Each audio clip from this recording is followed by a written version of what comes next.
Bonjour Bruno Le Maire. Bonjour Philippe Corbet. Merci d'être sur BFM TV et RMC ce matin, ministre de l'économie et des finances. Vous allez défendre cet après-midi la loi de finances rectificative à l'Assemblée. Donc c'est la partie budgétaire au fond de la loi pouvoir d'achat ou le complément de la loi pouvoir d'achat qui a été adopté peu avant 6 heures du matin. On va parler de tout ça. Quelles aides publiques pour baisser le prix du carburant. Mais d'abord, cette dernière minute, cette annonce du groupe Total qui s'engage à baisser le prix du litre de carburant de 20 centimes en septembre et en octobre et de 10 centimes en novembre et en décembre. Au fond, Total fait un geste pour éviter une taxe sur les superprofits dont on allait parler à l'Assemblée, justement. Je préfère que l'argent aille dans la poche des consommateurs plutôt que dans la poche de l'État. Et je préfère le geste de Total à une taxe supplémentaire dans un pays qui regorge déjà de taxes.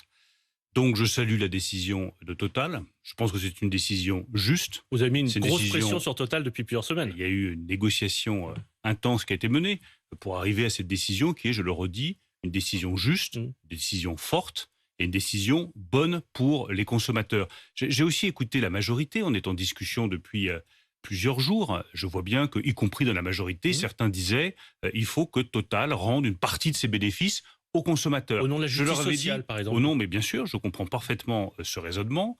J'avais dit qu'on pouvait attendre la fin de l'année. Beaucoup de députés m'ont dit non, il faut que l'argent aille tout de suite dans la poche du consommateur. Ils ont raison.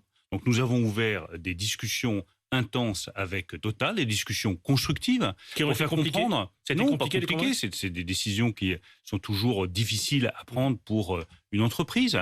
Mais je salue le sens des responsabilités du président de Total et de Total qui a compris que les Français avaient besoin de pouvoir d'achat tout de suite. Et c'est toute la différence entre la logique que je défends depuis maintenant plusieurs mois, qui est de refuser des taxes nouvelles pour que l'argent aille directement dans la poche des Français. Et au terme de cette négociation qui a impliqué la majorité, Total, le ministre de l'économie et des finances, qu'est-ce qu'on a comme résultat ?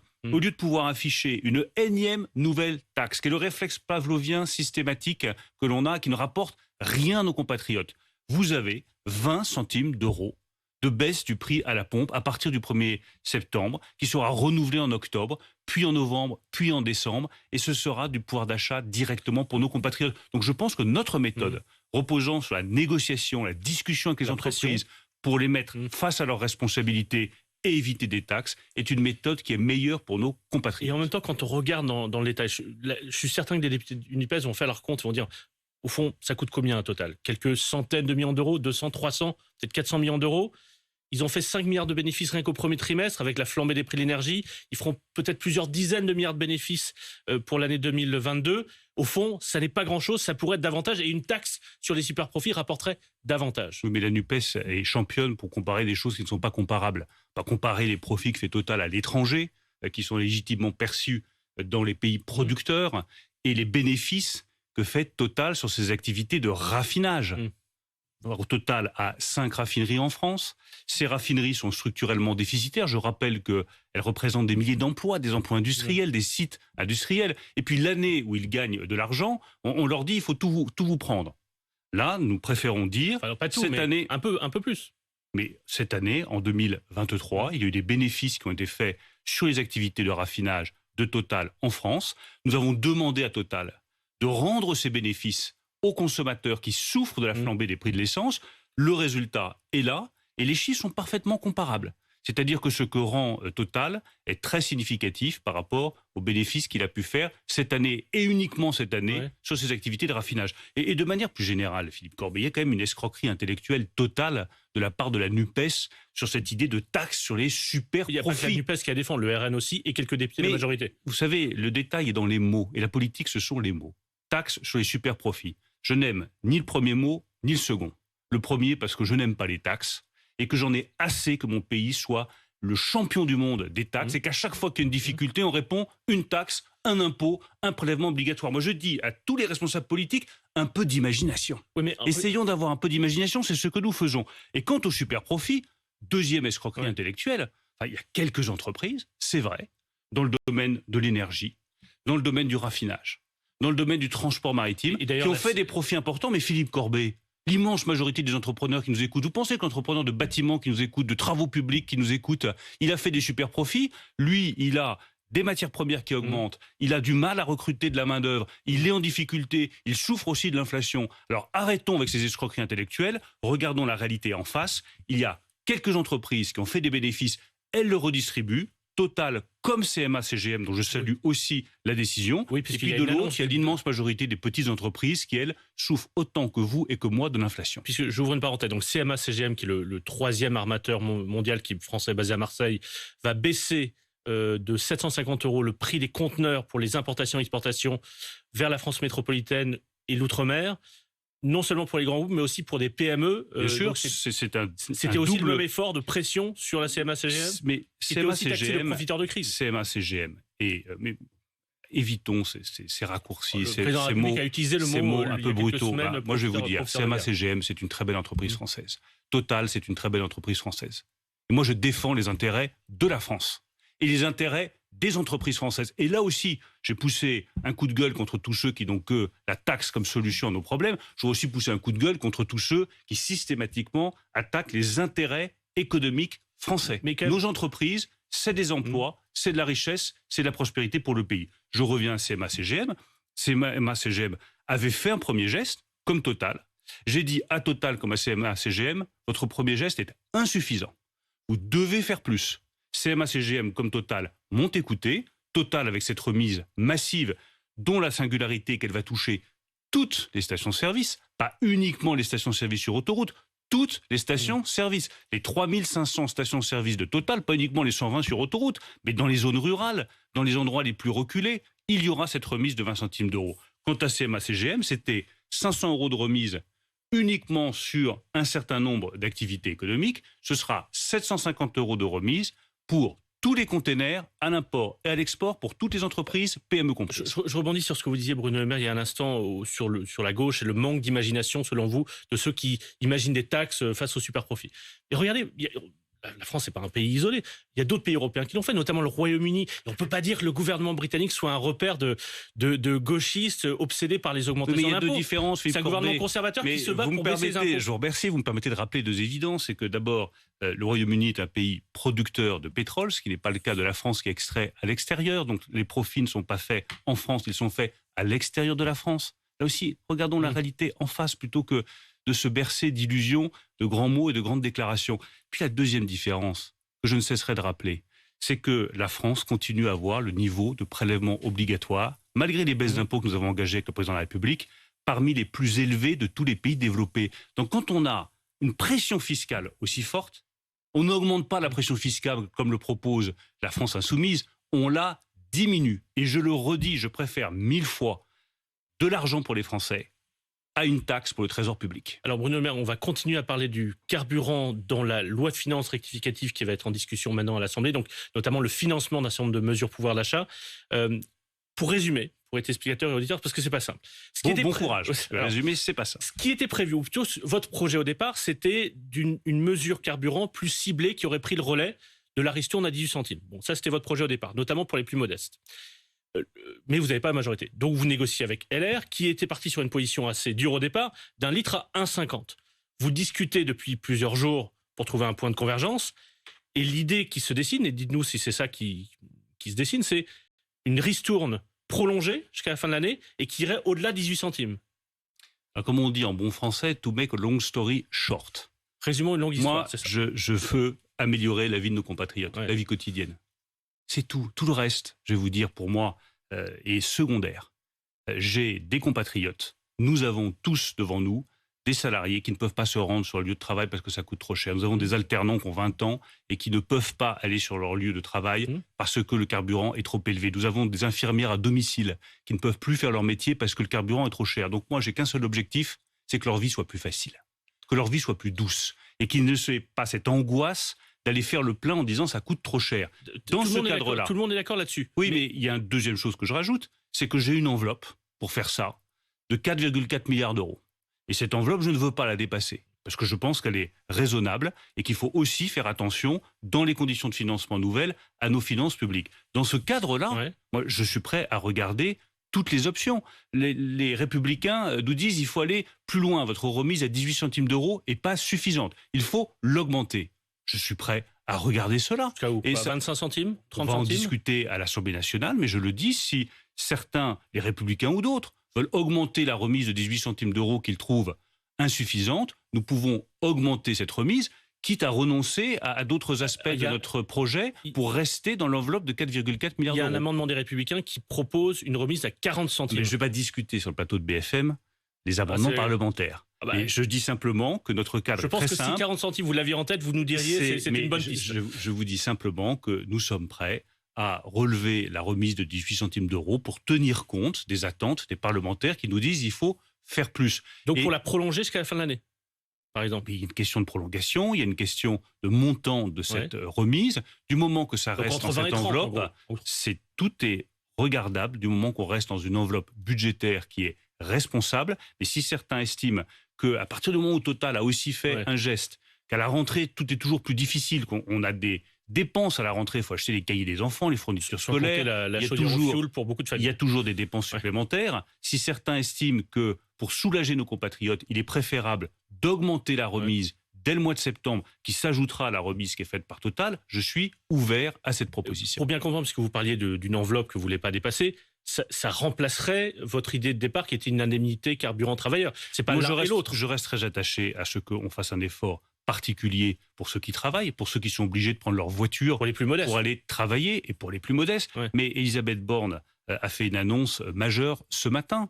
Elle a indiqué que nous étions prêts à relever de 200 à 400 euros l'aide totalement défiscalisée que les entreprises peuvent apporter à leurs salariés pour leur trajet domicile-travail.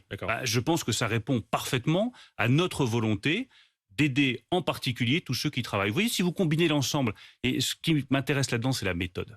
Notre méthode est d'écouter, d'entendre, de tendre la main. Écouter les attentes des députés qui me disent c'est tout de suite qu'il faut aider les automobilistes. Écoutez les attentes des salariés qui disent nous on a besoin d'une aide supplémentaire.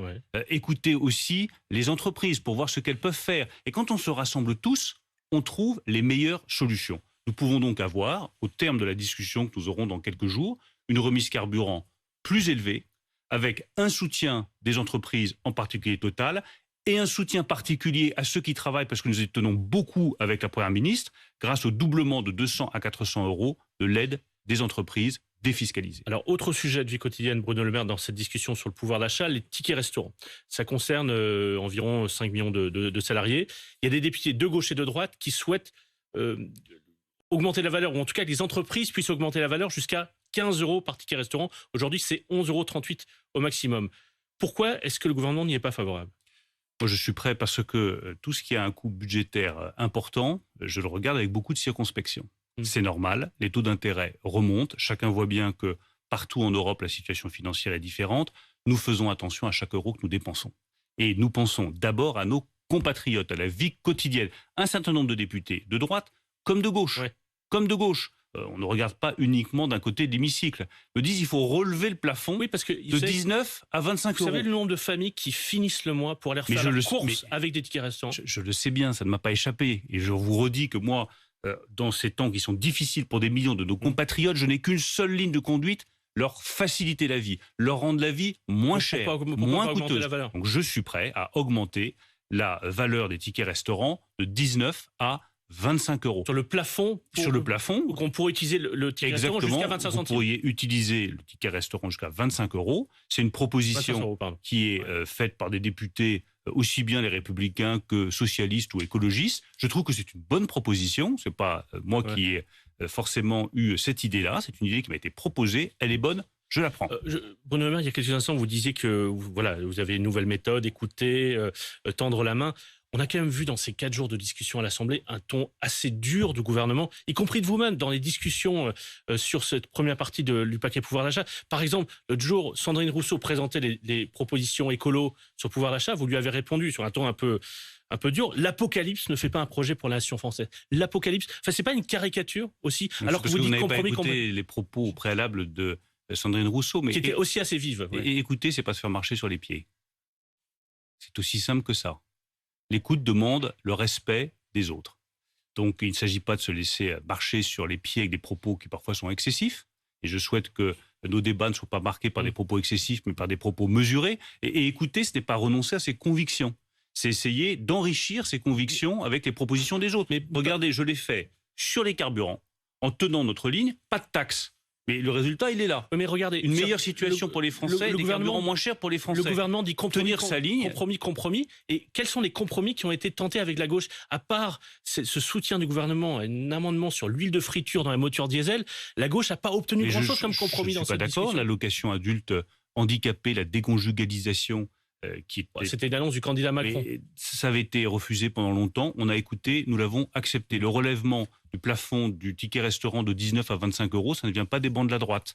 Les propositions qui peuvent être faites sur les revalorisations, là aussi, les propositions de la gauche ont été respectées. Donc, il ne s'agit pas de s'enfermer dans une logique partisane. Il s'agit de trouver les meilleures solutions pour les Français, mais dans un cadre qui doit rester celui décidé par les Français au moment des élections présidentielles et des élections législatives. Je le rappelle, pas de dépenses publiques excessives, il faut rétablir nos finances publiques, la valorisation du travail et aucune décision qui soit mauvaise pour le climat. Pourquoi je me suis opposé avec autant de force à ce qu'on supprime toutes les taxes sur les carburants comme le proposaient certains? Parce que c'est une subvention définitive aux énergies fossiles. On ne va pas revoir ce débat, mais les députés de gauche, je veux dire, dans ce sexe pouvoir d'achat, c'est aussi un financement du carbone, un terminal méthanier au Havre, et finalement, c'est des mauvaises nouvelles pour le climat. Mais Philippe, je trouve pas ce débat. Corbet, c'est un soutien transitoire. C'est toute la différence entre baisser une taxe qu'on ne relève pas et qui est définitive, et apporter un soutien immédiat, transitoire aux ménages pour qu'ils affrontent une inflation qui fait souffrir des millions de nos compatriotes. Bruno Le Maire, est-ce qu'il faut s'inquiéter de la chute du gouvernement Draghi en Italie? Mario Draghi, qui était à la tête d'une coalition d'union nationale assez hétéroclite, qui a volé en éclats, il va y avoir des élections. Est-ce que c'est une mauvaise nouvelle pour l'Europe et potentiellement pour la France? C'est jamais une bonne nouvelle pour l'Europe et pour la zone euro quand il y a une déstabilisation politique. Jamais. D'autant plus que Mario Draghi a fait un remarquable travail à la tête du Conseil italien. Il vous rassurait? Il rassurait les marchés, il rassurait les Européens? Il prenait les décisions qui sont, à mon sens, bonnes pour les Italiens. Mais après, l'Italie est un peuple souverain et moi je fais totalement confiance dans l'Italie, qui est un grand pays avec une grande industrie, avec une économie puissante, pour prendre les bonnes décisions dans les années à venir. Vous avez vu le parti qui est en tête. C'est un parti post-fasciste qui pourrait mener une sorte de coalition populiste au pouvoir. C'est bien pour cela que je vous dis qu'il n'est jamais bon d'avoir de l'instabilité politique, que la stabilité, celle que nous avons en France, a un prix considérable que nous devons mesurer chaque jour, mais je fais confiance au peuple italien pour prendre les meilleures décisions pour son avenir. Ces décisions n'appartiennent qu'à lui. C'est pas à un ministre français de dire aux Italiens ce qu'ils doivent décider ou voter. Et c'est dans ce contexte aussi, avec la guerre en Ukraine, l'inflation, que la Banque Centrale Européenne vient d'essayer de remonter ses taux directeurs. C'est vraiment important, c'est historique, même puisque c'est la première fois, premier tour de vis monétaire en 11 ans. Est-ce que vous diriez, comme l'a fait Christine Lagarde hier, que l'horizon économique s'assombrit pour la zone euro? Je dirais d'abord que ce sont de bonnes décisions, les décisions qui ont été prises par la Banque Centrale Européenne, parce qu'elles permettent de réduire l'inflation. Et que notre premier objectif, vous voyez, c'est accompagner les ménages qui voient que la vie est plus chère, l'alimentation est plus chère, le carburant est plus cher. Toutes les décisions que je vous ai annoncées ce matin permettent de soulager des millions de nos compatriotes. Mais structurellement, il faut la faire baisser, cette inflation. On ne va pas vivre avec une inflation à 5-6% pendant des années. C'est pour cela que Christine Lagarde et la Banque Centrale Européenne ont pris ces décisions. Et de ce point de vue-là, ce sont des décisions sages. Après, quand je regarde l'horizon économique devant moi, je suis comme vous, je suis comme tous ceux qui nous écoutent. Qu'est-ce que je vois? Je vois une guerre en Ukraine. Je vois la menace de coupure de gaz russe. Je vois un marché chinois qui est fermé. Donc, je ne vais pas vous dire que nous avons un horizon lumineux devant nous. Et je vais vous dire en revanche que j'ai une confiance totale dans la solidité de l'économie française. Et que lorsque je regarde par rapport à nos autres partenaires européens, nous avons le taux d'inflation le plus faible de la zone euro parce que nous avons protégé nos compatriotes. Nous avons un des niveaux de croissance les plus élevés de la zone euro parce que nous avons, avec le président de la République, pris les bonnes décisions économiques. Donc moi, j'ai confiance dans notre capacité à sortir plus fort de cette crise inflationniste. D'un mot, et pour ne pas être trop complexe pour les auditeurs, qu'est-ce qui se passe si les taux de la dette italienne continuent d'augmenter? L'Italie a une dette plus importante que la nôtre. Si les taux d'intérêt augmentent et qu'il y a une situation politique instable, est-ce qu'il y a un risque de cette crise dans la zone euro comme on l'avait connu avec la Grèce il y a 10 ans, mais là avec un pays beaucoup plus important, l'Italie? Je ne crois pas, parce que nous avons tiré justement les leçons de la crise grecque. Et nous nous sommes dotés de nouveaux instruments de protection. Le mécanisme européen de stabilité, qui est une espèce de pare-feu financier massif, n'existait pas avant la crise grecque. on a tiré les conséquences, il existe désormais. Et par ailleurs, Christine Lagarde a annoncé la mise en place de ce qu'on appelle un outil anti-fragmentation. C'est très complexe, parce que ça veut dire simplement, pour résumer les choses, qu'on ne laissera pas les spéculateurs attaquer la dette italienne. Bruno Le Maire, invité de BFM TV, RMC ce matin. Bonne journée, il est 8h50. Merci Philippe Corbet.